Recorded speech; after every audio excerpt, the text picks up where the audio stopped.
Okay, good. It's good to have you with us, and it should be a little different.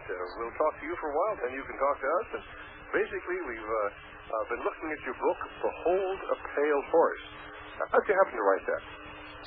Well, it started many years ago when I was in the Navy, and I got a set of orders telling me to report for training for the Office of Naval Intelligence, and I did that. I was trained specifically in Pacific area briefings, and then I was sent for training for naval security and intelligence, and then I was sent to Camp Carter in I Corps in Vietnam, where they sent me down to Da Nang to become a patrol boat captain in the harbor, and then later I was a riverboat patrol boat captain on the Takan River near the DMZ.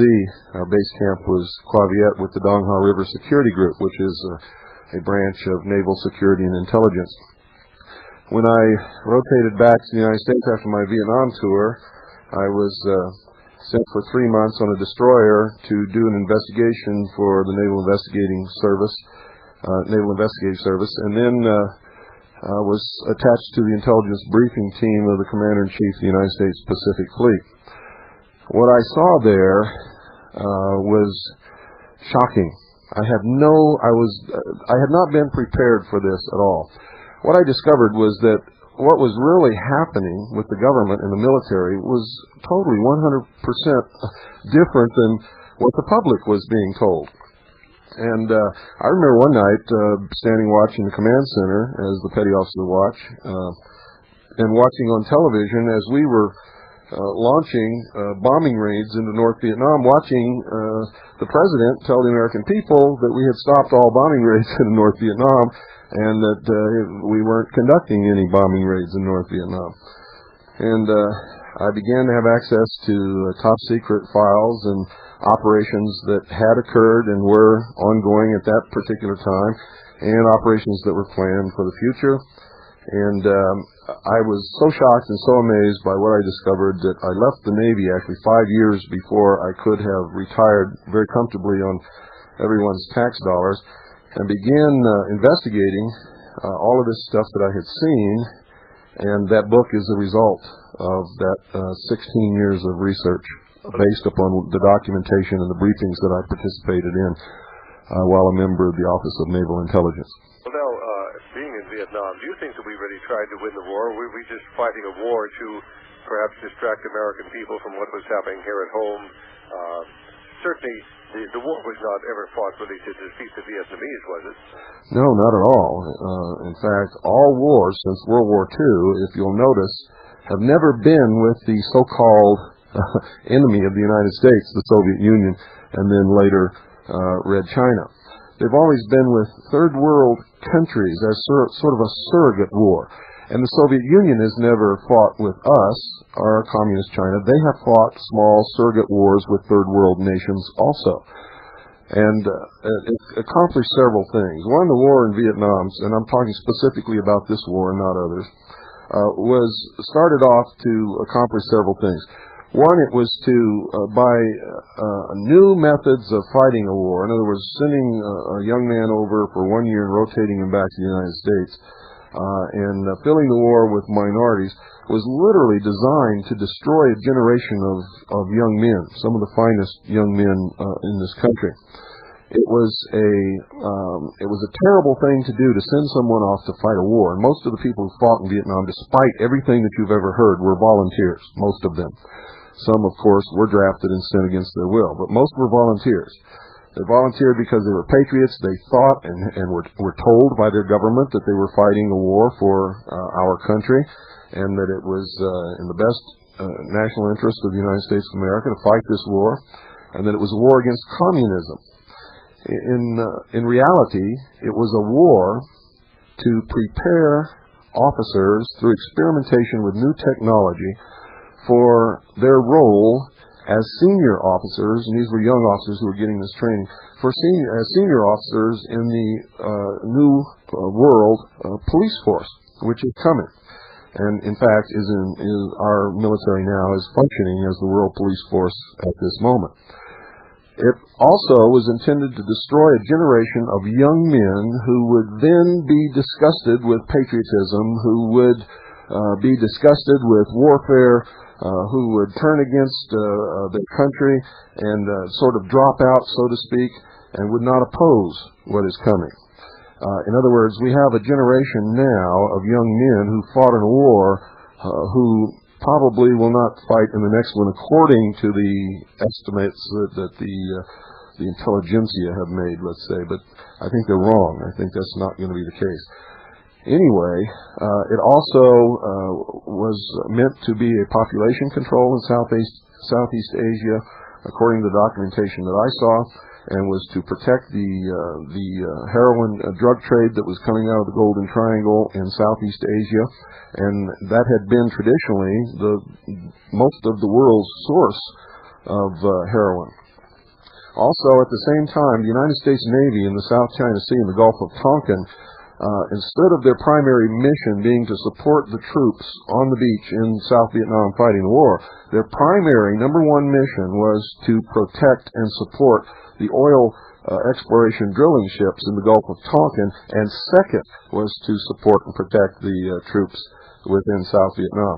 It never became a problem because we had so many ships there and that the North Vietnamese Navy was destroyed early in the war, so they never were a threat to the oil exploration ships. Well, I hate to say it, but I think that you're right. I think this war was fought against America. It wasn't fought against the North Vietnamese. Absolutely. At the same time, I might add, there was a war being fought in the United States. Project MK Ultra was implemented. Dr. Timothy Leary was one of the principal agents of the Central Intelligence Agency in conducting this war to destroy the credibility and the effect that the so-called hippies or flower children were having upon the adult population and upon the political process. When they became addicted to drugs, and when Dr. Timothy Leary, with all his credentials and academic accomplishments, made it legitimate to drop out and toke up, it destroyed the political process back home. It destroyed any hopes of making a quick ending to the war, because that whole generation was discredited. Everybody looks back at that as a real bad time in this country. Well, of course, I don't think most people were able to think it through very carefully. We were given two choices: either to back the government and their no-win war, or be a traitor and pro-communist and try to get out. And they weren't very good choices. Nobody ever asked why a country the size of the United States couldn't defeat a nation the size of the state of Mississippi in 10 years of war. And of course the answer was, we never intended to. We didn't go there to win. We didn't go there to defeat communism. The war was aimed at the American public. Did you have anything to do with Operation Phoenix? Do you know anything about that? I know about Operation Phoenix. I had absolutely nothing to do with it, but it was, in fact, an operation that resulted in the assassination, in fact, the cold-blooded murder of the official estimates are around 20,000. The real number is probably closer to 30 or 35,000 of the infrastructure of the young patriot leadership of South Vietnam. The American people were told eventually that Phoenix was killing off the leaders of the communist cadres, but that's not true. They actually were killing off the leadership that would have fought the communists when they came into Vietnam, and they were preparing the way for the takeover of South Vietnam by North Vietnam. But how can a country, that's supposedly, so honorable, have a planned program of assassination? I've heard figures going up to 40 or 50,000, but it doesn't matter. Even if 10 people were assassinated and paid by the American government, how can you justify that? And how have they been able to keep that secret? I mean, that is one of the most carefully concealed secrets from the American public, Operation Phoenix. Well, they tried to keep it secret. It's not secret anymore. It's very well documented. It's out in the open now. They tried to keep it secret because Americans aren't supposed to be assassins. We're not supposed to be murderers. We're supposed to perform honorably upon the battlefield, and we're supposed to adhere to the rules and treaties and things that we've made. But in reality, we don't really do much of that. Well, there's a great deal of difference between, the appearance and reality. Well, basically, I'm speaking to my audience here in Santa Cruz, a fairly sheltered group of people who probably haven't done the research and study, that many patriots like you have. And so I just throw Operation Phoenix out for those of you who are listening who have never heard of it. Planned assassination, whether it was 20 or 30 or 40,000 South Vietnamese who were systematically killed on orders of the American government.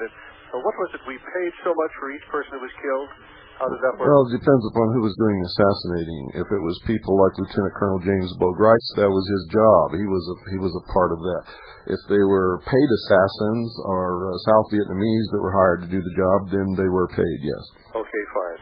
Well, this is a tragic part of our history, and yet, I'm sure you share with me the concern that we are moving towards a dictatorship here in America. And I know in your book, Behold a Pale Horse, you talk about the federal executive orders, which I doubt that many of our listeners have heard about. Tell us, because our people, Santa Cruz is a pretty liberal area. We call it the People's Republic. We have people who are frank Marxists on the city council, and people who are even further to the left, some places on the Board of Supervisors, although we did lose one of our local left-wingers from the Board of Supervisors, and maybe things are beginning to turn around here. But can you tell our listeners a little bit about the federal executive orders that today are the law of the land in the United States? Well, let me start a lot earlier than that. Back in in the crash of '29, there was a terrible economic disaster in this country. They call it the Great Depression. In 1933, in trying to deal with this, the United States was actually on the verge of bankruptcy. There were a lot of unemployed people. They were trying to implement a beginning of socialism in this country. They implemented a law that was passed during World War I. It was called the Trading with the Enemies Act. It was determined that they could use this to fight the economic war, that it didn't have to be a shooting war. It could be any kind of a war or any kind of a national emergency. So they implemented by executive order the Trading with the Enemies Act in 1933, which literally put the United States and its citizens under emergency rule, which means the Constitution, habeas corpus, things like that are suspended. Now, they didn't tell the people that. And in the law, it specifically exempted the American people as being the enemy. Now, in 1937, they reissued the executive order again, only this time they left out that passage and the American people became the enemy. Now, we've been living under that declaration of emergency ever since then. So the concept that anyone in this country is protected by the Constitution today, or has been since 1933, is erroneous. It's false. And that's why they've been able to do many of the things that we've questioned. Like, how can they do that? That's against the Constitution. Obviously, that's against the Constitution. That's illegal. But they're doing things all the time, constantly, that tell us that the Constitution is no longer in force. Now, later, in 1945, Harry Truman signed the United Nations Treaty. It was ratified by the Senate, and they pushed through Congress, and Harry Truman signed the United Nations Participation Act. They immediately pushed through and signed the National Security Act of 1947, and created a veil of secrecy behind which they could operate to bring power into the hands of the United Nations and destroy the sovereignty of all the nations of the world. The Cold War was actually a manipulation of the people of the world to give them a fake enemy to pretend, so that the government could pretend that the reason that they were doing all the things that they were doing and building the military forces and developing the technology that they were developing was to fight this supposed enemy, this ideological enemy of the Soviet Union. And they were doing the same thing in the Soviet Union, telling the people there that we were their enemy. In reality, this had all been agreed on by the Big Three when they met several times during World War II. And during these meetings, by the way, the reason why after World War II there was never another big war, and all wars were surrogate wars fought in third world nations, the agreement was, according to the documentation that I saw when I was with the Office of Naval Intelligence, that for population control, to keep the attention of the public away from what was really happening, which was bringing about of a one world government, a totalitarian socialist world government, the destruction of sovereign nations, that they would fight these surrogate wars, and there would be no winner of any of these wars. And if you look since that time, no one has won any wars, and no one has gained any territory through fighting of these wars. When Kennedy became president, he signed the first executive order creating what's called FEMA, the Federal Emergency Management Agency. It was put into place to take over local, state, and federal government in case, and this is the way it was worded, in case of invasion by a foreign power or nuclear attack upon the United States. Knock it off. Got my daughter and her dog in the studio playing here. That's okay.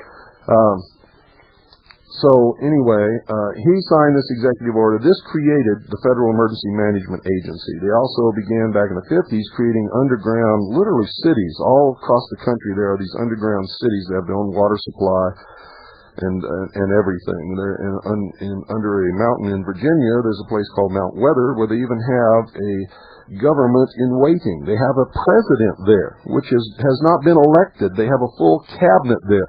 They have departments of all of the government agencies in the United States, and down there waiting in this place called Mount Weather.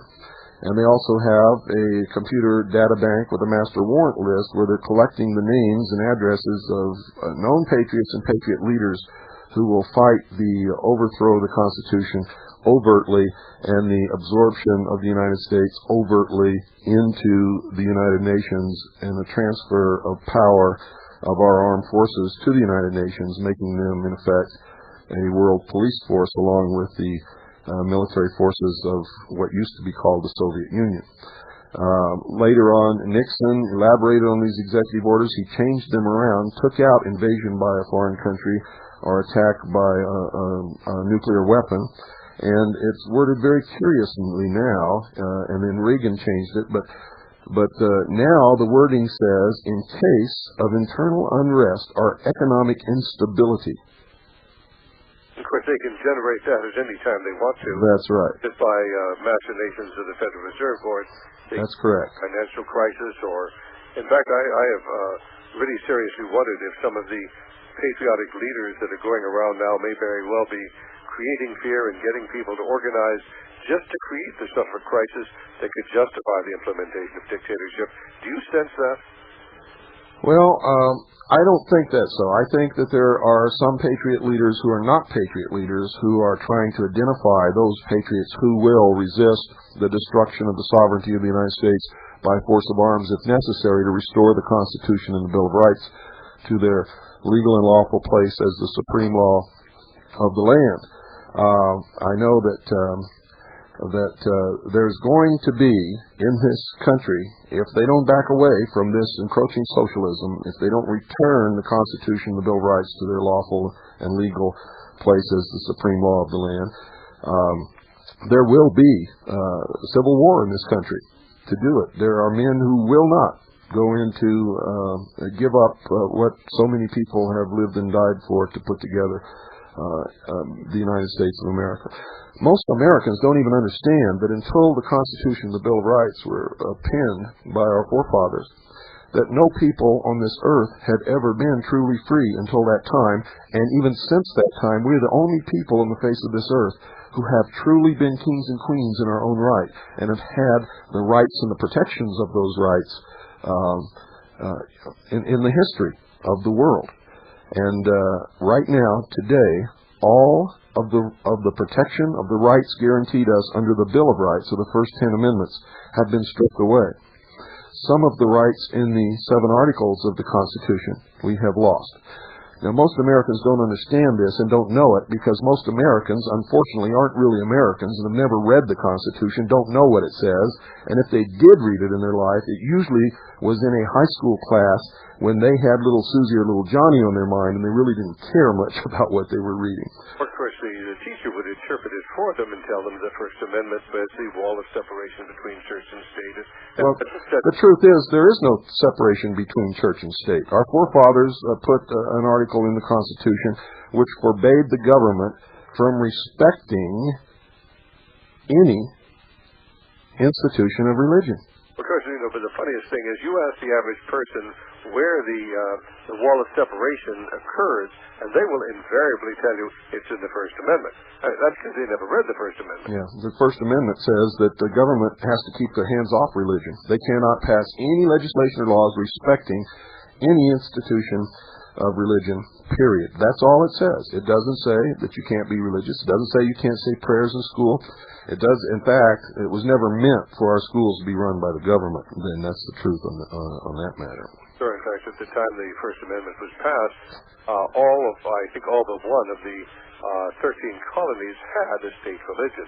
Religion was a matter that was to be left to the states and to the people, not to the federal government, and there was never any intention of preventing the Bible or Christianity from being espoused in schools. Everybody knew this was a Christian country for many years until recently, when 1962, the Supreme Court, which obviously had a certain prejudice, simply without any legal precedent, without any justification other than the testimony of a psychologist, said, well, there is a wall of separation. Do you mind taking a call here? We have somebody on the line who wants to talk to you about Iron Mountain. No, go ahead. Okay, hi Ben, are you there? Hey, had to run to the phone. Yeah, Bill, what's happening? I met you at the what was that? Preparedness meeting in San Jose at the Convention Center. Uh-huh. But I've been keeping track of a lot of your information, and it's pretty much right on the money. And there's something else that needs to be talked about yet, or maybe you have. I just tuned in. And that's the either phony or real alien threats they're concocting to galvanize the New World Order. All right, you want to cover that at all, Bill? Phony are real threats that they're concocting to galvanize the New World Order. The aliens, the UFO bit. Well, it's not just that. It's a lot of things. They have a lot of concurrent plans operating on us all the time. For instance, this global warming thing is not real. The ozone holes are not real. The UFOs could be an operation to create an artificial enemy from space in order to justify asking all the peoples of the world to drop their national sovereignty and come together in a one-world government so that we could face this threat together. All of these things were outlined in a plan called the Report from Iron Mountain, which surfaced about 1966. Supposedly Kennedy had ordered this study done, and it took several years to do it. It was done in secret.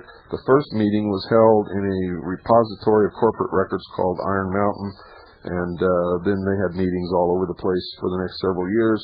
They put together a report. The purpose of the meetings and the study was to study the possibility and probability of permanent peace, and what would be the necessary ingredients to make it happen, and what would have to occur to make it last. So one of the first thing that they arrived at, the first conclusion they arrived at, that all economies in the world were based upon a war economy. In other words, nations and governments existed, and they were held together, and their economy worked because they had a common enemy somewhere. And throughout history, if you look, it's basically been true. I don't think it's necessarily true today, but nevertheless, that was the conclusion of the report from Iron Mountain, that there had to be an enemy. Now, only way you could do away with war is if you had an enemy that could replace war but did not require the killing of people. For instance, an environmental war, intentionally and purposely polluting the environment to create a state of tension and worry and foreseeable disaster in the future, for which you could mobilize all people to pull together and see the common enemy and want to work to address that environmental hazard. And for many years, the large corporations who belong to these organizations, who make these plans and bring them about, were dumping large amounts of pollution and hazardous chemicals and waste material into lakes and rivers and streams and into the atmosphere. It was done intentionally. It wasn't an accident. And it brought about the desired result. It did mobilize people. And a lot of those environmental concerns are real. But the point I want to make is that some of them were done by greedy people who wanted to make a quick buck, but a lot of it was done by major corporations who are part of this plan trying to bring about a one-world government, and it was done intentionally. Things were created that are fiction, imaginary things. For instance, the ozone hoax, as I like to call it. There is no layer of ozone around the Earth. Ozone occurs throughout the atmosphere. Ozone is created and destroyed every single second, simply because ozone is a radical molecule. It's made from two molecules of oxygen splitting, making 4 ions of oxygen, or 4 ion atoms that are independently floating around looking for something to attach to.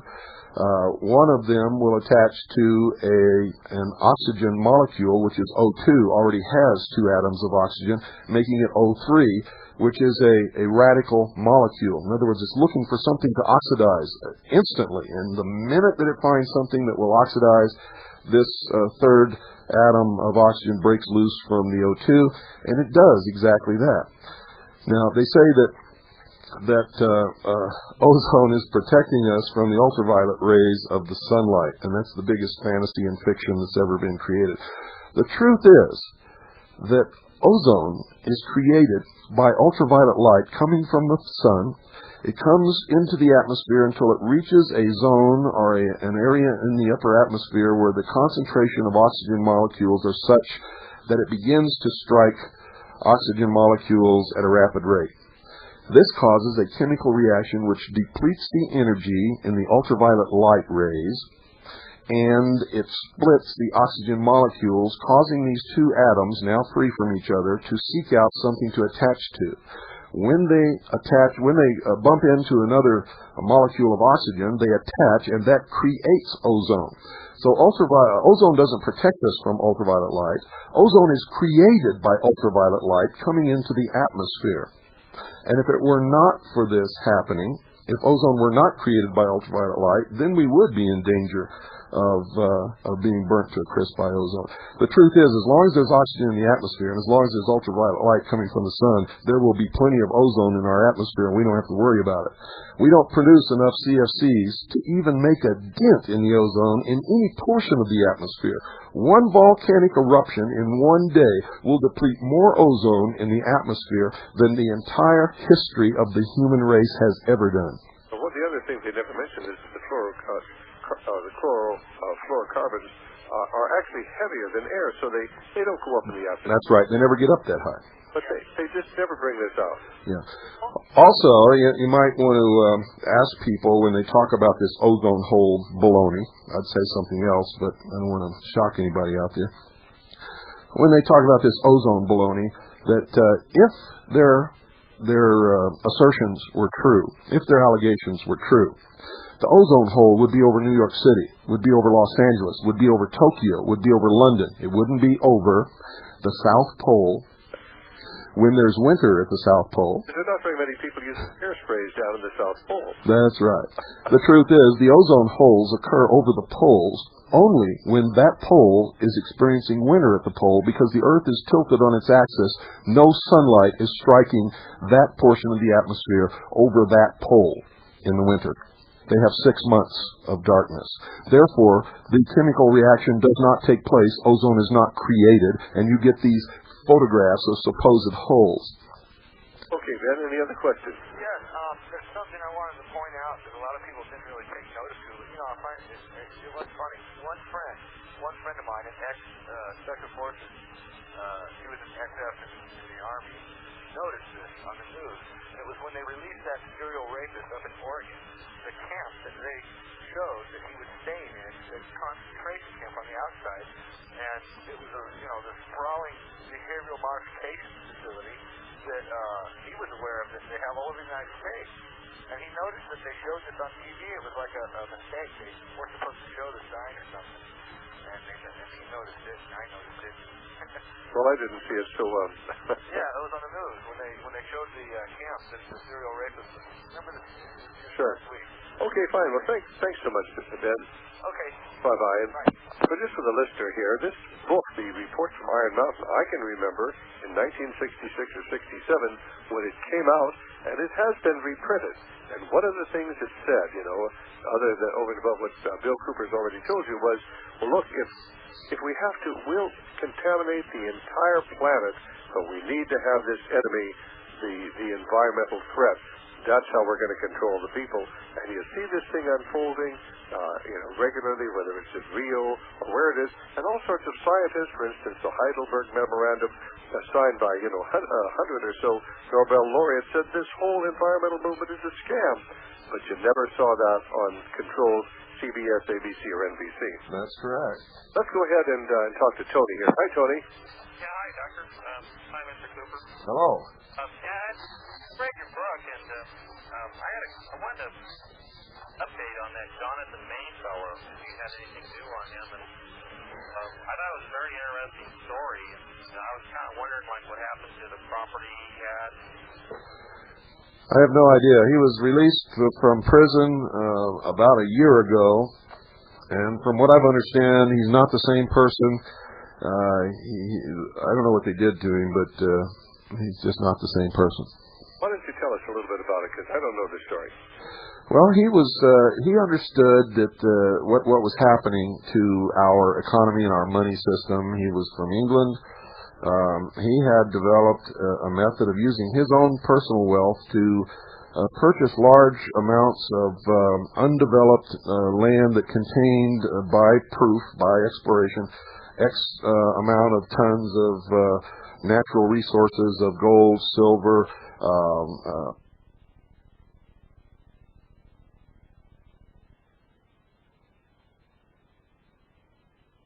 bank and stood backed by silver or gold, a bank backed by the natural resources that the bank would then have backing its currency.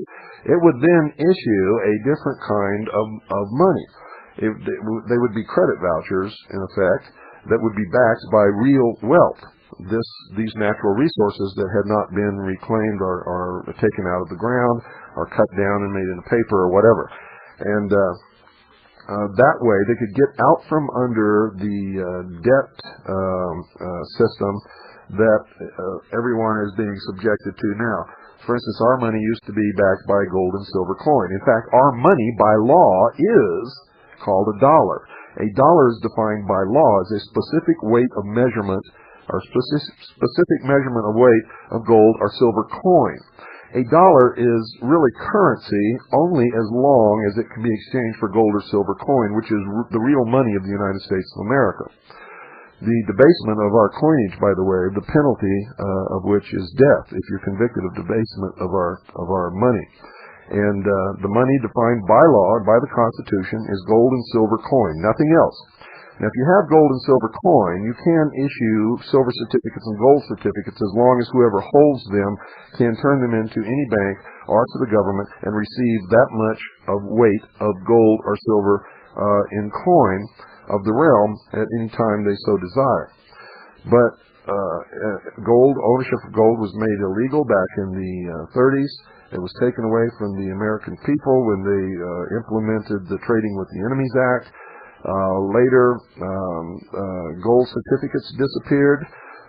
Then they withdrew silver coins and began minting what we call copper clad.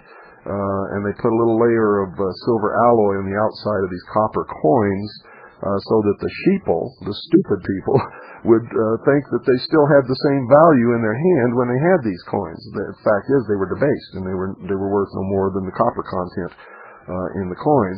And then they took away the silver certificates and began issuing Federal Reserve notes. Federal Reserve notes will be the death of this nation economically, simply because it is a method of constant and consistent inflation. Through borrowing non-existent money which is created by a bookkeeping entry. When that happens, the Federal Reserve asks the Treasury to print up the bills they've just created by a bookkeeping entry. Bear in mind now, the Federal Reserve is a private corporation, not an actual agency of the United States government. So when they did that and created this phony money and had the Treasury Department print this money, they paid exactly what it cost to print the money. The Treasury Department did not make a penny. They then take this money and buy a United States Treasury bond with this money that's interest-bearing. So our government now has this money they created out of thin air. Our government gives them a Treasury bond, which is interest-bearing.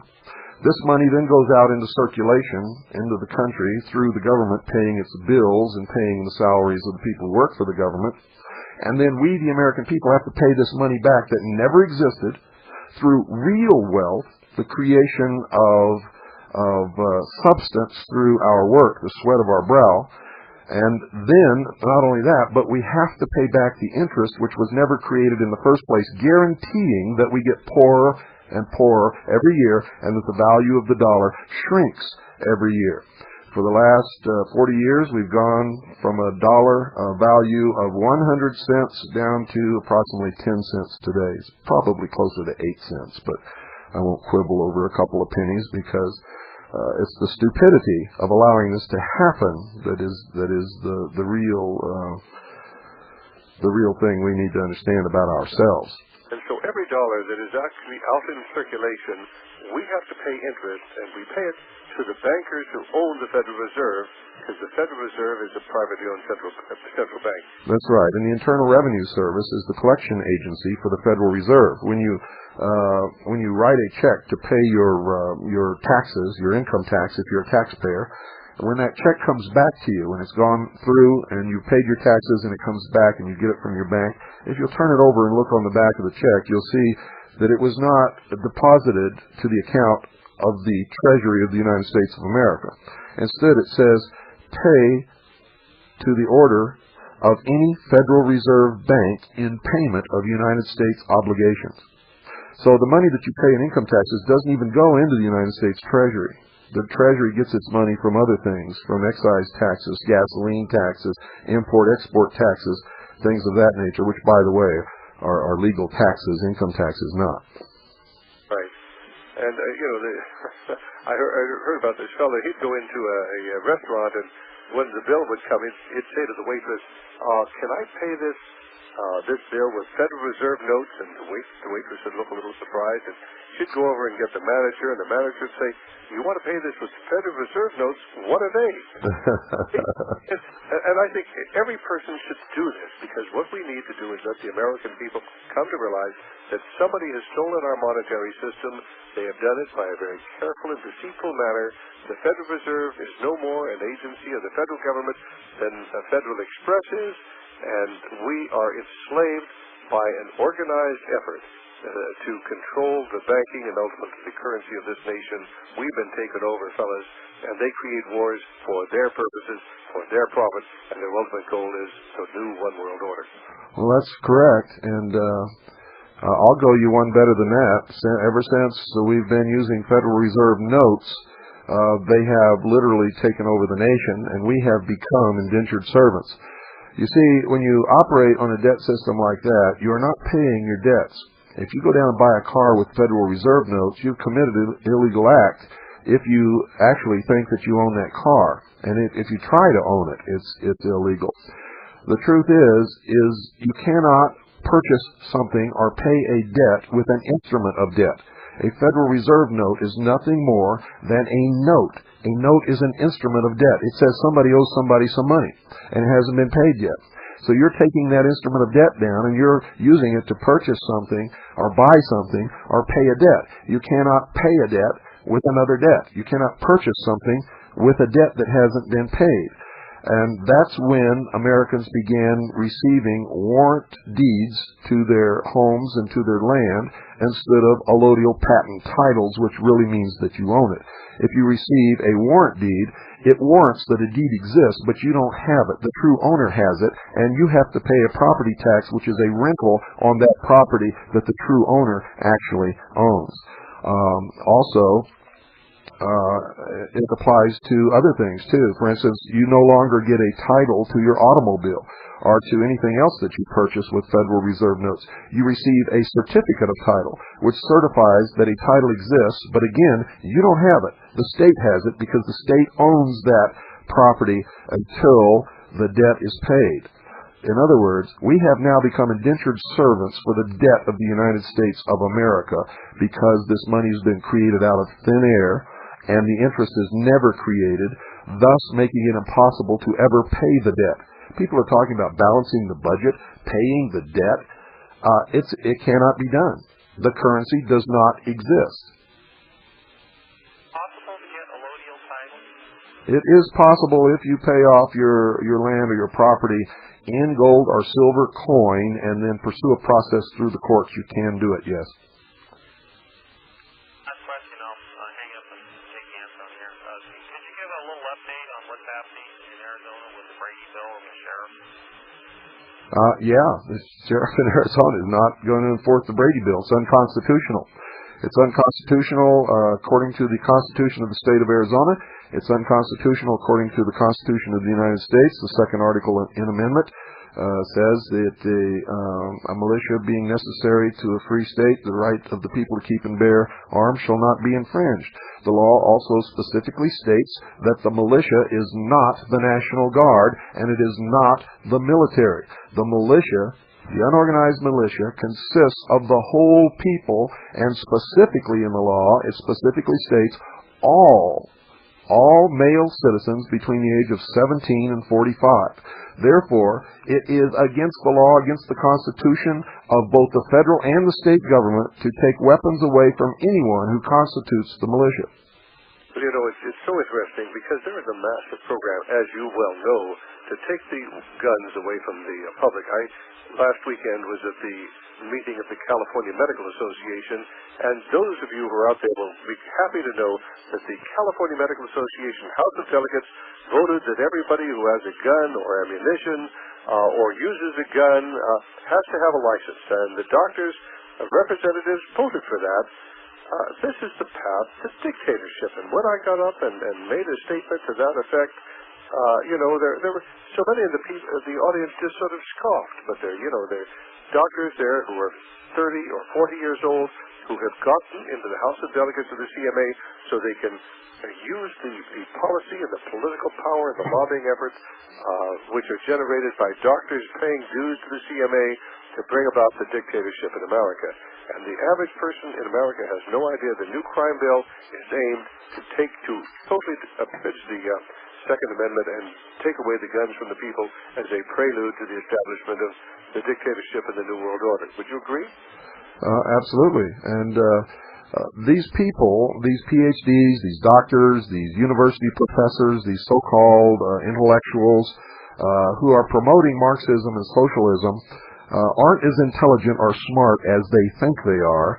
If they were, they would go back and study history, and if they studied history, they would find that whenever socialism comes to power, the first people that socialism destroys and places in labor camps or outright executes are the intelligentsia, the university professors, the lawyers, the PhDs. All of the people who promoted Marxism and socialism and brought them into power are the first people that they throw into the labor camps are completely 100% exterminate. Simply because they're the people who, once they see socialism actually at work on them, will be the first people to turn against it.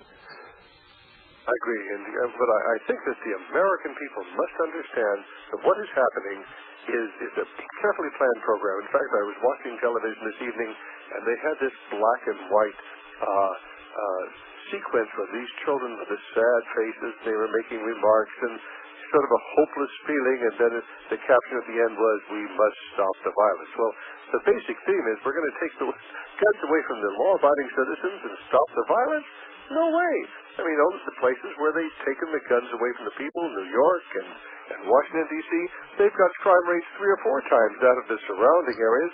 Every place that has laws saying that the populace cannot own weapons has the highest murder rate in the country. They have the highest crime rate in the country.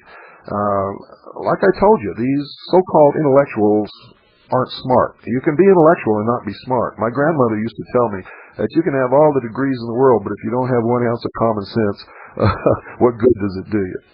Well, I think that these people have an agenda. And you know... Absolutely. They're Marxists. They really believe that they're going to make the world better by taking freedom and rights away from people and putting them in shackles so that they can control them every second of their life. They don't understand that they're also going to be in those shackles. They think they're going to be the leaders. Well, Solzhenitsyn started out as a socialist, a hardline socialist, and it wasn't until he got to the Gulag that he suddenly did an about-face and became, returned to God, and suddenly realized that the horror that he and the other idealists had created, believing that man be able to create a better society. Sure. They lionize Stalin, and Stalin is the greatest murderer in the history of the world. Conservatively, he killed 40 million people, and that's conservative figures. He probably killed many, many more million than that. Plus... For the people here in Santa Cruz, I want you to know I got an invitation this last week to a meeting of the Communist Party.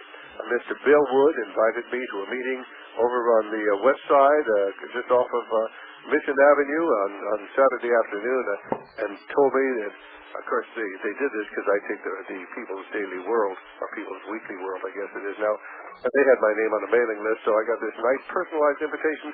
The head of the Northern California chapter of the Communist Party was going to be there, and all the local communists were going to be there. People think we don't have communism. Of course we have communists, and we have socialists, and we have Marxists. In fact, we probably have more Marxists here, at the University of California here in Santa Cruz than they have in Moscow.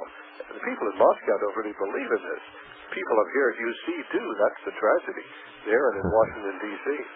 Well, sometimes you got to experience it to understand what it is. Me, all I got to do is read about history and what they've done in history, and I don't have to experience one bit of it, and I'm not going to, as long as I'm able to fight.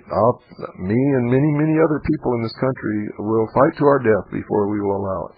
Well, I think one of the hardest things for the average citizen to understand is that many of the people who are pushing Marxism the hardest are the people of great wealth and great influence and the great foundations of America. Rockefeller found Carnegie, Ford, fund the Republic. And it is these foundations, these people of great wealth, who believe, that this concentration of power is going to be in their hands. Well, that's what they believe, but, Stalin would teach them different. Mao Zedong would teach them different. Fidel Castro would teach them different. Hitler would teach them different. By the way, Hitler was a socialist, and we might as well square that up right away. Everybody out there talks about the left and the right, and the extreme left and extreme right, and they always put Nazis on the right. And that is an illusion, a delusion. It's a fantasy. It's not true. Nazis are on the left. Nazis were socialists. National socialism is just a little bit above communism. They are both on the left. Communism is extreme left. Nazis, National Socialism is just a little above communism. A republic is somewhere toward the middle. Extreme right wing is total anarchy. It's no control over anyone. And they're putting out these deceptions so people will think that there's something wrong with the right wing. The right wing people actually want more freedom for everyone. Extreme right wing or anarchy is just as bad as extreme left wing or communism. But there are no Nazis in the right wing, I guarantee you. It's a deception because the New World Order will be something along the lines of what Hitler planned. I'm sure you're right. Well, we've only got about a minute here before we have to break for the news. What are we going to do the next hour? Well, I'm gonna while you're breaking for the news, I'm going to link up on the satellite and get ready for our broadcast.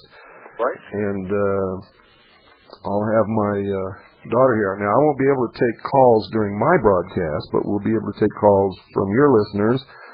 My 3.5-year-old daughter is going to be helping me with this broadcast tonight. We'll be going worldwide by satellite and shortwave. All right, very good. So we'll break off here, and I'll just put you on hold, and we'll be back right at the right on the hour.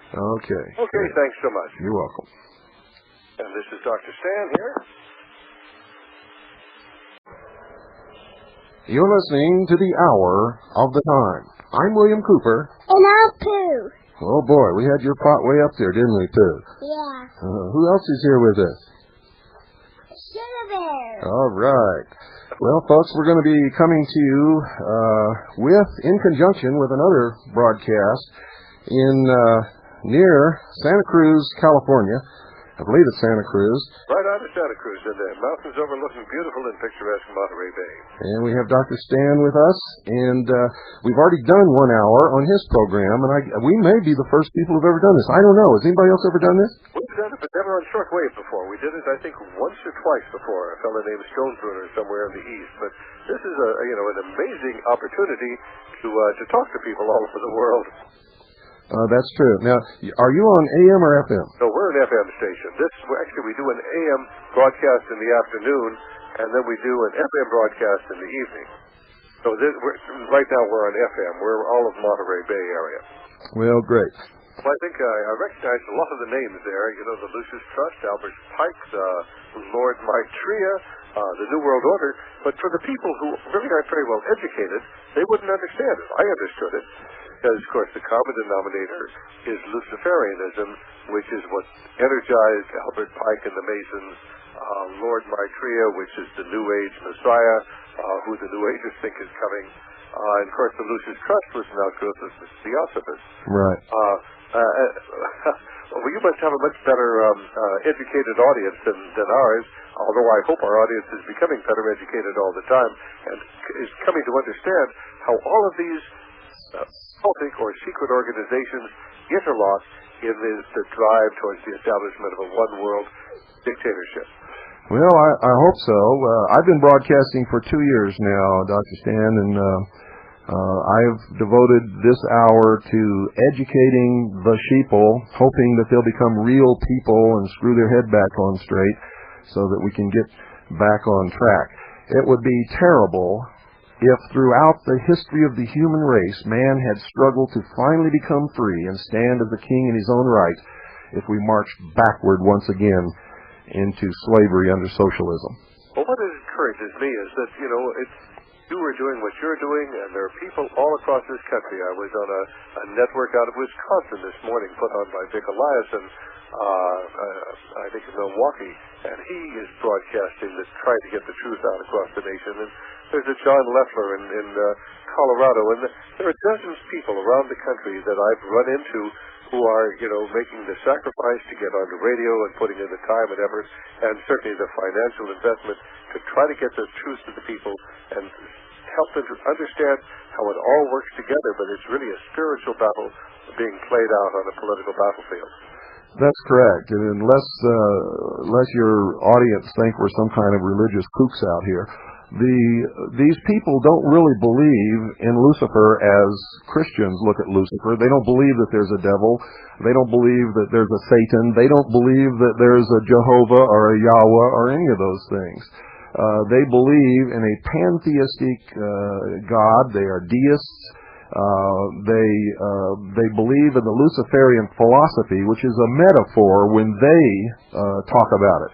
And that is that man was held prisoner in the Garden of Eden in the chains of ignorance by an unjust, vindictive God, and he was set free by Lucifer through his agent Satan with the gift of intellect or primordial knowing, the use of which man is in the state of becoming. Becoming what? Becoming God himself.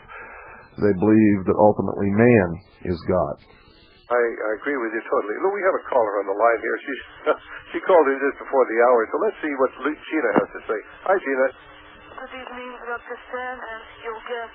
Mr. Cooper, Bill Cooper. Bill Cooper, we thank you very much for broadcasting the news behind the news. You are just about practically very few of you who are doing such a job, and it's not an easy job because the opposite people do not want to have this kind of news broadcast whatsoever, but you are with the truth, and therefore the truth will make us free. I have a question for your guest and perhaps for you, Dr. Stan. Not too long ago, on the radio, I heard Linda Thompson, and for the people who do not know her, she was the one who brought this tragedy of Waco to the focus so that people would know exactly what has happened there. But Linda Thompson, on that show that I heard, she said that, or her guest said that, the federal judges now are paid directly by the executive branch in the USA. That was really mind-boggling to me. And then I heard that who is at the top of that? The UN. I was flabbergasted. Well, let's find out if Bill knows anything about that. Okay, Did and you I get the will question? hang up. Okay. Bye-bye. Bye-bye. Bill, did you get the question? Yes, I did, and she's absolutely right.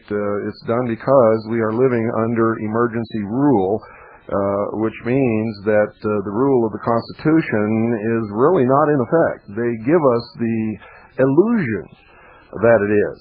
And they are in the process of taking away the guarantee of the rights of the American people, what we and our forefathers called creator-endowed rights. You see, there are no constitutional rights. There are creator-endowed rights. The Constitution is to protect those rights and limit the powers of the government. Well, those protections are being stripped away. As I said before, we have no more rights under the Bill of Rights. Some of the rights that we used to have protected by the body of the Constitution are gone. Under the Treaty of Bretton Woods, the Secretary of the Treasury, who is Mr. Lloyd Benson at the present time, cannot accept a salary from the United States government. Instead, he is paid by the International Monetary Fund, which is an arm of the United Nations.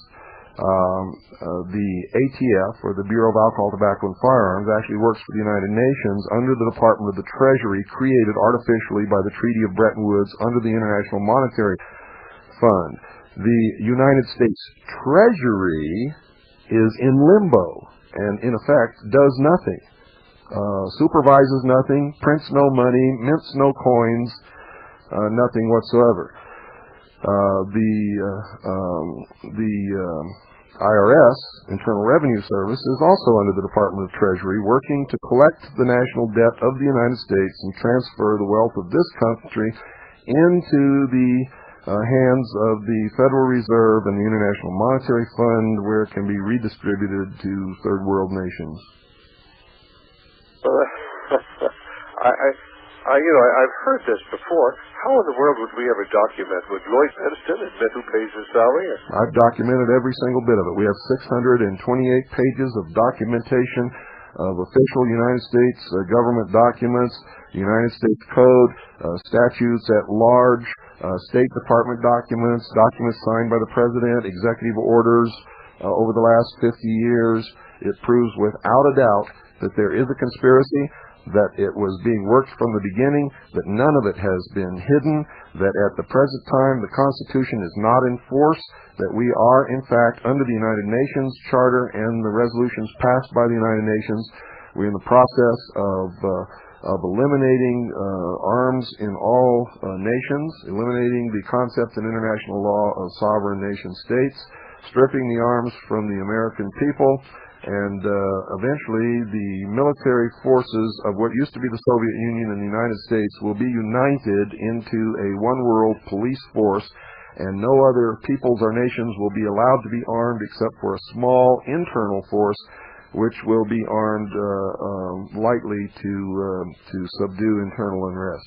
And this sort of goes along with the fact that we're sending Soviet astronauts up with our astronauts, and we're bringing Soviet scientists here, and then our educator researchers are working with Soviet education researchers. You sort of merge the two countries into one. Yes, it goes much farther than that. We have Russian military officers in our military academies. We have our officers in their military academies. They have people here attending our law enforcement academies. In the Open Skies Treaty, they overfly the United States daily with bombers and military aircraft and reconnaissance aircraft. The reconnaissance aircraft are specifically equipped to monitor the disarmament of the United States. They have Soviet Politburo members and members of the military in the United States at specific stations in the United States to monitor the disarmament of the American people and of our military forces. The next thing you're going to tell me, Gorbachev is going to be in the Presidio. Gorbachev is in the Presidio, illegally I might add, and has been for over a year, illegally. He has set up the Gorbachev Foundation there. The Gorbachev Foundation is a foundation set up to promote the idea of one world socialism government. Of course, you know, I think every Republican will be happy to know that the Republican National Central, either Senatorial or Congressional Committee, just gave him $70,000 to give a talk. That must have been an amazing talk. He must be a very, very powerful speaker to get paid $70,000. Or is it that the Republican Party is subsidizing Gorbachev, and maybe at the top there is not a great deal of difference between the pro-communist Democrats and the pro-communist Republicans? Well, there isn't at all, and that's why it doesn't matter who you elect to the presidency. Nothing changes. Everything keeps getting worse. You keep getting poor. The dollar keeps being devaluated. Inflation continues to occur. Unemployment continues to rise. And they've been manipulating the unemployment figures so that Americans don't understand the true tragedy of unemployment in this country today as we move more towards socialism, and as American corporations move out of the country into foreign countries where they can get cheaper labor. And this all, of course, is in the process of lowering the standard of living of the average American. The intent is to eliminate the middle class, which Marx called the bourgeoisie, and bring about two classes of people, the rulers and, of course, the ruled. This is all in the process of coming about.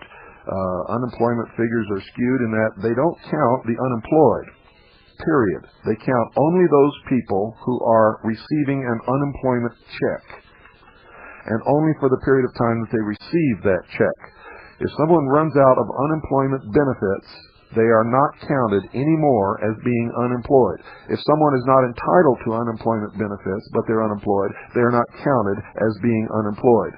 People who are homeless are not counted among the unemployed. People on welfare are not counted among the unemployed. People on general relief are not counted among the unemployed. The truth is, Dr. Stan, the unemployment rate in the United States today, if you count the true figures, is higher, much higher than it was in the Great Depression. I'm not surprised at all. You know, one of the hard things I think for most people listening to is to believe that there could be a conscious program to merge America and the Soviet Union. Years ago, I had heard about a man named Norman Dodd, who had been the chief investigator for the Reese Committee, which is a congressional committee, I'm sure you know about it, that investigated the Great Foundation. So I tracked Norman Dodd down, and I actually did a taped interview with him where he told me about going to the head of the Ford Foundation, Rowan Gaither, and Rowan Gaither said to him, Mr. Dodd, why are you investigating the Ford Foundation? Why is Congress investigating it? And before Mr. Dodd could answer, Rowan Gaither said, perhaps you'd like to know the true purpose of our investigation. You'd like to know what the Ford Foundation is really doing. We here are operating under a presidential directive. We've been with the OSS for years, most of us, and that directive is to so change America that one day this country can be peacefully merged with the Soviet Union. If I had heard him say that myself, and actually I'm sorry I don't have the tape of that interview, but I have it upstairs, and maybe we can play it together sometime. It's difficult to know that this is a planned program of this is 40 years ago when Norman Dodd was told that. Norman Dodd's long since dead, but this is a long-term program to merge America and the Soviet Union into a one-world system. You're absolutely right. But you see, nothing's hidden. We've documented it. Anyone can duplicate our research. Every single document that we have can be found in any good university library or law library. It can be found in the Library of Congress. It can be found in any of the federal records repositories across the country. As I said, and if anybody wants to get a packet of information from us, send a self-addressed, stamped, number 10 size or business size envelope, and we'll send you a packet of information. And if you'd like to purchase this documentation, once you receive that packet of information, it'll tell you how to do that. and you can send it to CAJI, C-A-J-I, P.O. Box 1420. That's P.O. Box 1420. Sholo, spelled exactly like it sounds. S-H-O-W, new word, L-O-W. That's Sholo, S-H-O-W, new word, L-O-W, Arizona, 85901. One more time. CAJI, C-A-J-I, P.O. Box 1420. Sholo, Arizona, 85901, USA. We are broadcasting around the world by shortwave radio 100,000 watts WWCR in Nashville, Tennessee, and by satellite Galaxy 3 channel 17 5.8 audio.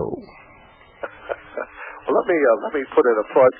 I have reprinted a book called Foundations to Power and Influence, which was written by the Council for the Reese Committee that investigated the great foundations for which Norman Dodd, who I talked about a little earlier, worked.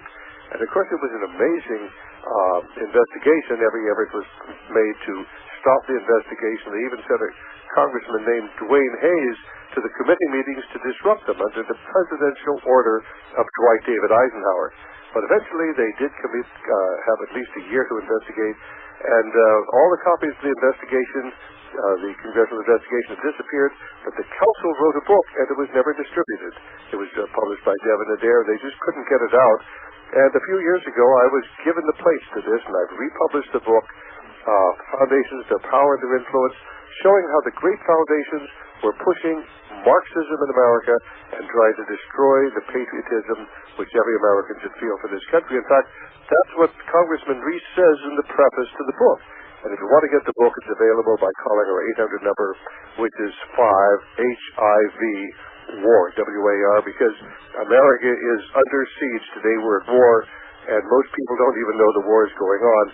But if you read that book, one of the most important books ever published, which is why I've republished it and tried to get this circulated, you will understand that powerful and wealthy people are working to destroy this nation and to merge us into this one world system, exactly as Bill Cooper said. That's a fact, Dr. Stan, and like I said, anybody that wants to look, wants to get their nose dirty and get in some books, and I know that's not popular to get in books today. You got to see it on videotape or on television, but you can find it.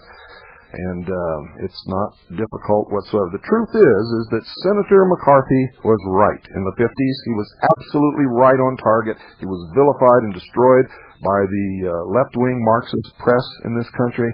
And the plan to subvert this nation, destroy the sovereignty, and create a one-world totalitarian socialist government has been marching right along on schedule.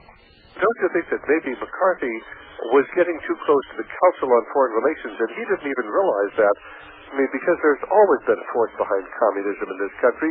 I mean, the communists didn't have enough money to maintain the Communist Party. It was always subsidized by people of great wealth and great power. In fact, Carol Quigley, Bill Clinton's mentor at Georgetown University, talks about that in his classic book, Tragedy and Hope, how that the communist movement in America was financed by the great bankers. They wanted to keep it under control. Well, that's correct, but the bankers aren't the ones in charge. It's really very, very powerful people who control the secret societies that are running the show. That's why Americans look around and they can't see an enemy. They know that this country is being destroyed. I can't go anywhere in this country without being approached by people saying, Bill, something's terribly wrong. I can feel it in my gut. I see our freedoms disappearing. I see things happening like Waco, Texas, and the Weaver incident up in Idaho that don't make sense. This is not America. This is the Soviet Union. And they're absolutely correct. They look around and they try to identify how this is occurring, and they can't see it because it's their mother, it's their father, it's their uncle, it's their grandfather, it's their brother, it's their sister. It's all of these people who belong to these interlocking secret societies and organizations, both public and in secret behind the scenes, that have one goal together at the highest levels. And a lot of time, the people at the bottom in these organizations don't even realize that they're a part of it. I'm sure that they don't. I'm sure there are lots of idealists who think, wouldn't it be wonderful if man could create a better society? And, of course, they don't realize they're not going to create a better society. They're going to destroy the greatest society that has ever been known in all recorded history. Let's go talk to Dave here. Hi, Dave. Hi, good evening. Incidentally, Bill, this is a local talk show host. He is on another station in the area.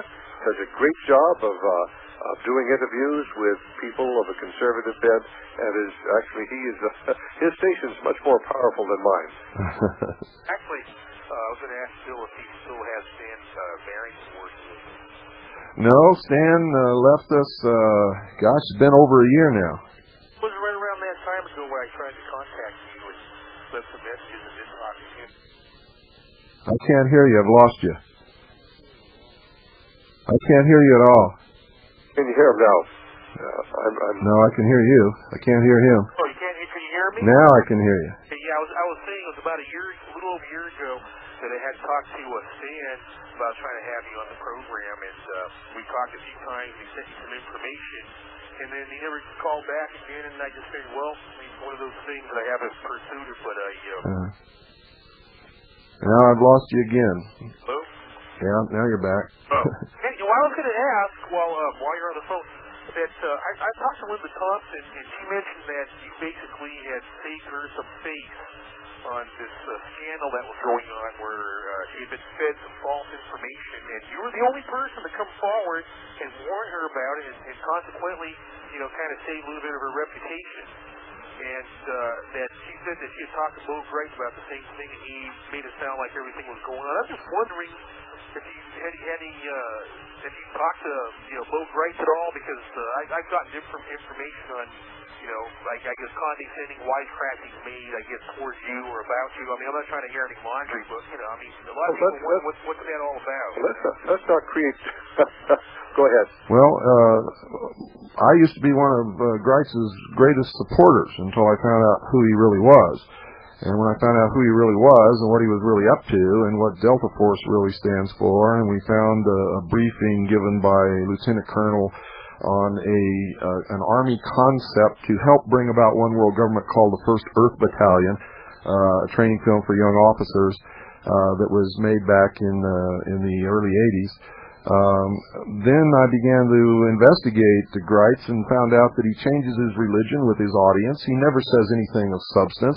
He was, in fact, in charge of Operation Watchtower in Central America, which was the umbrella security for the drug planes coming in from Central America to the United States via Homestead Air Force Base, and we've been exposing him. But I got a break right now because we have to take a short break and do a commercial, so I'll be right back with you in just a minute or two.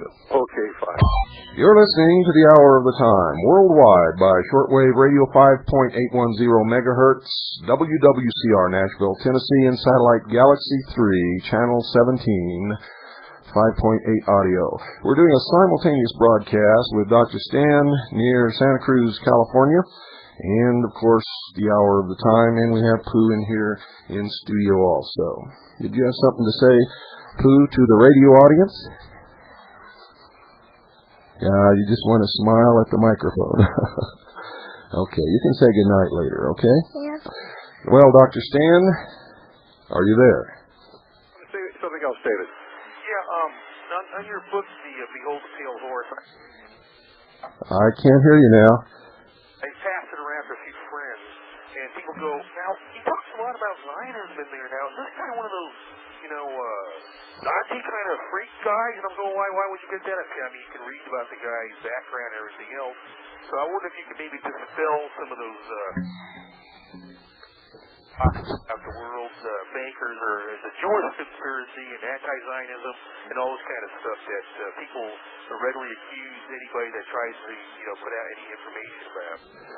Well, sure, absolutely. Zionism, in the first place, has nothing to do with Judaism or with Jews or with the State of Israel. The State of Israel has been established, and that was the Jewish goal of Zionism.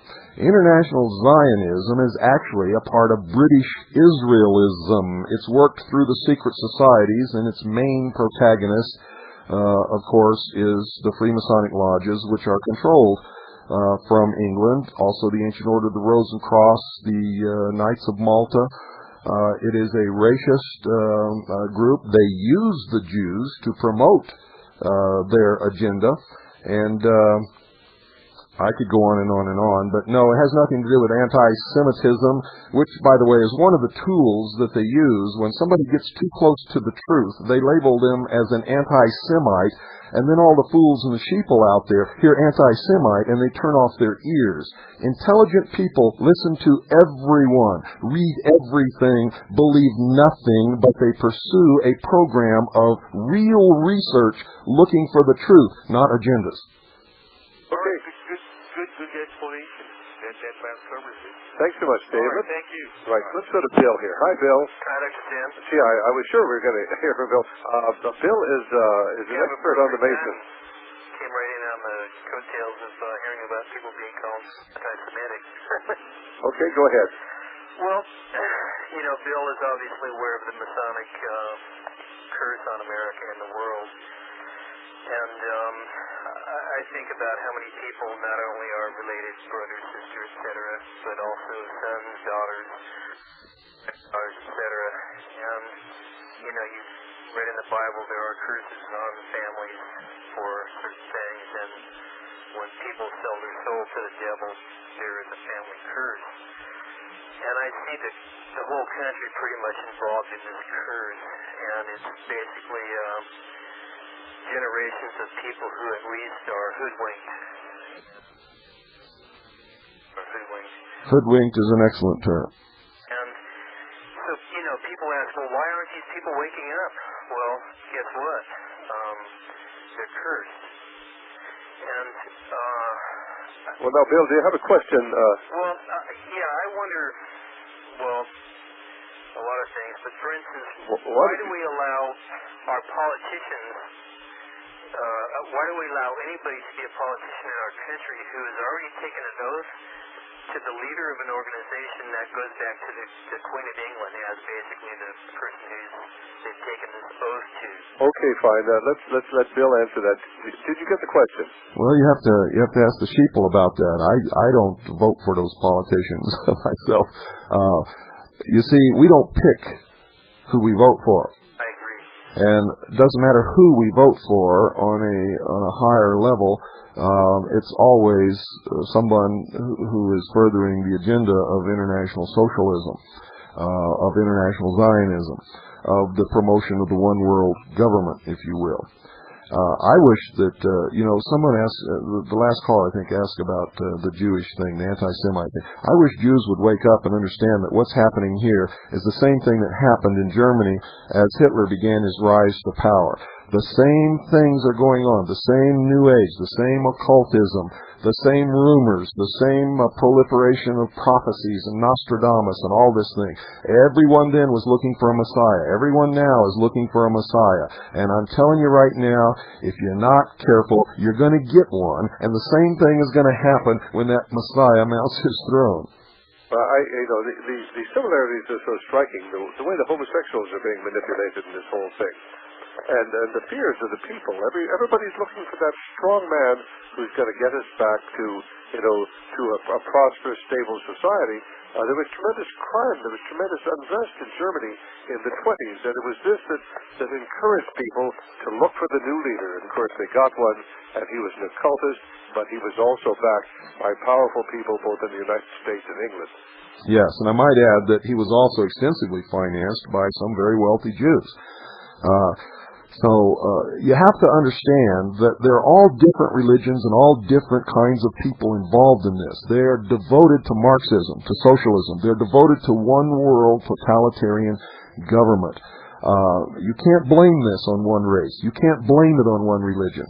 It is an organization of secret societies that at the very highest level is ruled by a racist point of view that the Anglo-Aryan race is superior to all others.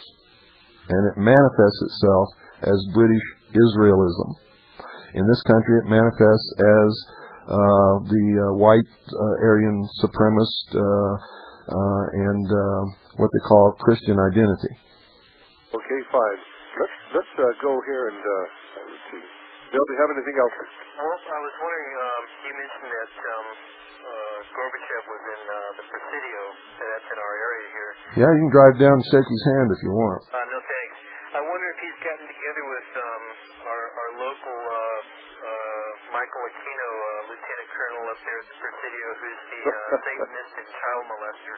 don't think he's still up there at the Presidio.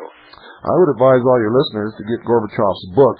The name of it is Perestroika by Mikhail Gorbachev. If you haven't read it, read it, and you will learn the true meaning of democracy, and you will all of a sudden understand that this is not a democracy, was never intended to be a democracy. This is a republic, and all you screaming liberals out there that don't know what a republic is, you better learn, because we're going to bring it back. I hope so. I had a United States senator as our guest this afternoon, and he kept talking about how we had to make the American democracy work, how we were formed as a democracy. And I don't like to attack my guests, so I bit my lip, and he was a very nice man and very dedicated to what he believed in. But what he believed is wrong. America was never a democracy, and that was the one thing that our leaders always said, is that we don't want a democracy, for democracies are air spectacles of turmoil and contention, are air incompatible with private property and personal liberty, and are usually as short in their lives as they are violent in their deaths. And that comes from the text of the Federalist Papers. Get it and read it and ask yourself, why wasn't I ever told that to school? Why did the man, James Madison, who wrote the Constitution, say that if this is a democracy? And of course, we were never meant to be a democracy. That's correct. Well, thanks so very much. Thank you, Dr. Bye-bye. And we've got Tony. I think Tony's got one more question here. Tony? Yeah, hi.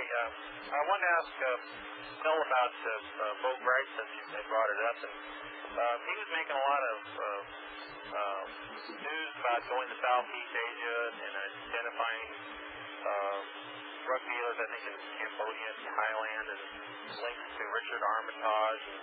I was wondering if you had any opinion on that, and also about his involvement at Ruby Ridge up in Idaho. I heard a lot about how he placed these troops under citizen's arrest or something. No, he didn't place anybody under citizen's arrest, period. It was all a scam. He was actually working for the FBI. He was wearing an FBI wire. He was called by the FBI and brought there by the FBI. And the whole thing was a scam. Makes Greitz look real good. Patriots flock to him. He gets more names and addresses of people who would fight for the Constitution. Okay. He was talking about Randy Weaver back in the early part of 1990, 2 or 3 years before the thing ever even happened. Yet he claims he never knew anything about it until the FBI called him. Okay, well, I could go on and on and on and on and on if you wanted me to. The guy's he's a Trojan horse is what he is. All right, fine. Well, anyway, my producer's telling us we've only got 8 minutes more before we have to go up. Well, anyway, it's been a fascinating time, and I certainly appreciate your being on with us this evening and have the opportunity to share ideas, and maybe we can do it again sometime. Well, thank you for sharing the broadcast, and I'm really sorry that Greitz scared you all away. Oh, no. But we call a spade on this show. I want to get all sides, because I'm not taking any sides in this. Oh, nobody asked you to. Fine, and you may be entirely right. We've proven it in his own words. We've aired many hours on this broadcast of his own words, which convict him. Well, do you have those tapes available? Can we purchase those tapes? Absolutely. All right. How we get them by writing to the same number? Write to the same number. Ask for our information pack. Send a self-addressed stamp number 10 envelope and $1, and we'll send it right off to you. And we would get the information pack on Colonel Greitz as well? Well, you'll get a list of the tapes of our broadcast, which tell you which ones we aired on Greitz, and if you want to order those tapes, you can. All right, fine. Well, now, that is KG? C-A-J-I. C-A-J-I, Post Office Box 1420. That's correct. Low, Arizona 85901. That's right. And so I'm going to send and get some of that information. I hope some of our listeners will want to as well. And no, I just didn't want to get into a long dissertation of, on the subject. And you may be entirely right. I don't know. I am very concerned because Bo Bright is organizing paramilitary organizations, and I am very fearful that these can be misused in this country. The last thing I want to see is people beginning to violate the law, because that will be used by the other side to justify the implementation. That's right, but people should be looking at the history. He was David Duke's running mate as the vice presidential candidate in the election before last. He is now in the state of Idaho setting up a center for white separatists, and he and Jack McLam have purchased a large section of land for white separatists to go up there and live, so they'll all be together to try to form an Aryan nation of the upper four northwest states of the United States, according to the Aryan plan. And I could go on and on and on. He gave a Nazi salute up at the thing in Idaho to the skinheads. And anyway, get the information pack and get the tapes and listen to them, and then you'll know. Okay, fine. Well, thank you so much, Bill. I really appreciate it, and hope we can get on here and we can do it again sometime. Great. Okay? Thank you. Thank you. And okay, folks, we got an open phone line if you want to call in and talk for the next 5 or 6 minutes, and then we'll play. I'll give you that address again where you can get the music cuts, and then we'll sign off for another night of the hour of the time. The number is 602-333-2174, and good evening. You're on the air. Nope, you're not on the air. Okay, the number is 602-333-2174. Good evening. You're on the air. Yeah, Bill. I just sent you this information. I got out of the Financial Times Friday, March 25th. It's about the Loral Corporation. And it's about the Defense Electronics Aerospace Group said yesterday it assembled a group of strategic partners, secondary investors who would provide initial financing of the $1.8 billion satellite communication systems known as Globalstar. This is the, I believe... Wait, stop. Don't go any farther because that's tomorrow night's subject. Oh, it is? Yes. Oh, okay then. And I sent you a little scoop on it, and this is what they're going to watch everybody on. Yeah, well, we've got it all here. We've had it for several days now, and I've just been waiting for a good time to do it, and tomorrow night's that time. Okay then, super. I'll be listening. Good. Also, too, you got any information on George Green? Who is he?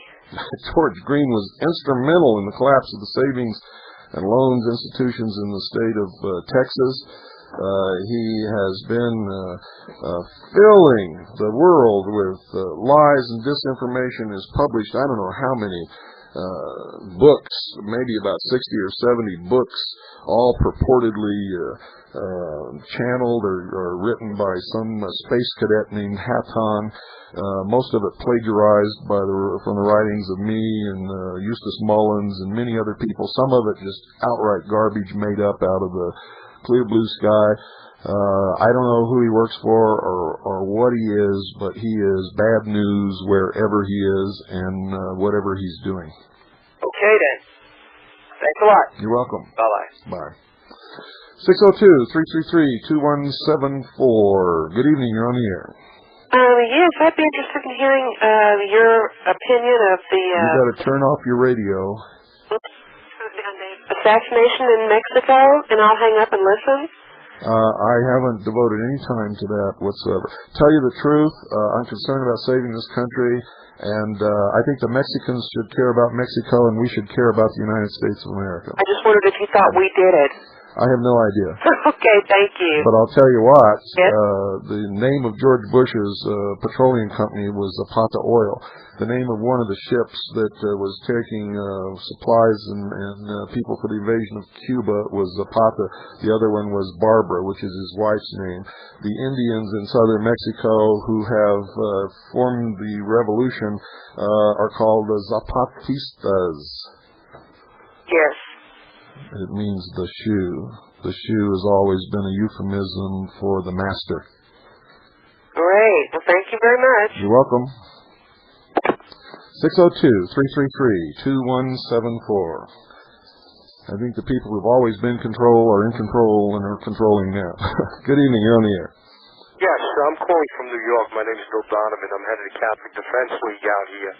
I get a lot of media attention. I went against Al Sharpton and destroyed him. My question is this, and it might be twofold. Maybe I'm a dreamer, but I'd like to know why do people seem not to pay attention to the issue of Jewry in this country? They're in firm control of America, and it's amazing that you know, that as Americans that we tolerate what they do. I mean, I can't believe that these people have not been insurrected against yet through their Freemason circles and all the other things that have gone on. They're firmly in charge of America.